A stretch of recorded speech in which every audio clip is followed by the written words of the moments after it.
Oi galera, tudo bom com vocês? Galera, hoje é um vídeo bem legal. Vídeo não, mas um desafio bem interessante. Exatamente. O desafio do papel higiênico. Quem não viu ele tá bastante famosinho no YouTube, no TikTok. É que a gente bota um copo e enche até a borda, que a gente pode derramar. No caso, a gente está usando uma taça bem chique. Então, galerinha, já vai se inscrever no canal, deixando seu gostei, compartilhe o vídeo com todo mundo e deixa aí nos comentários quem você acha que vai ganhar o prêmio que quer ganhar. Eu vou querer ganhar o povo. Então, põe aí, hashtag Margiane, hashtag Matheus ou Miguel. Então, vamos começar o vídeo. Aliás, já começou. Então, vamos lá. Então, gente, quem vai começar primeiro vai ser a Mama. Vamos lá, pessoal, porque eu quero ganhar o povo. Será que eu vou conseguir? Ai, meu Deus, a taça tá muito cheia. Meu pai.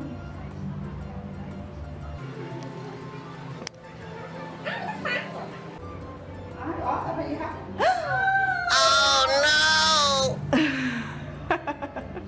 Ganhei os doces.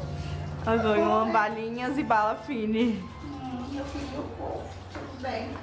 Agora, gente, a vez vai ser do Miguel. Eu quero ganhar um iPhone. Só que devagar, cuidado. Vai devagarzinho.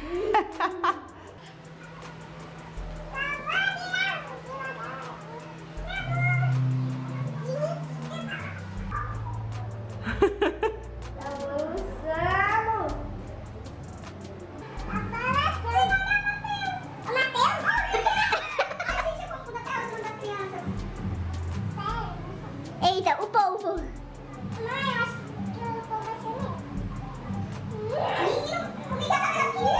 iPhone. E aí, gente, pega aí, Miguel, o iPhone. Gente, agora vai ser a vez do Matheus. Ah, bom. As coisas de bom já tinha pegado. Vamos tentar até o último pelo menos. Bora lá. Que é o frigideiro. Dois, Eu tô aqui, dois, gente. dois. Gente, tem que ter muita paciência.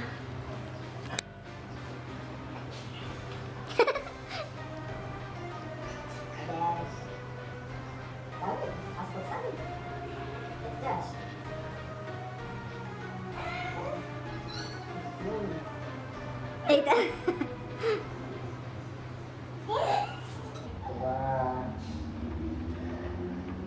Estratégico. Ah. Estratégico é ele. E ele ganhou o Speed Toy. Ó, tô na classe ainda, Estão tomando. vendo, né, gente? Ele foi espertinho. Galerinha, esse foi o nosso vídeo. Espero que vocês tenham gostado.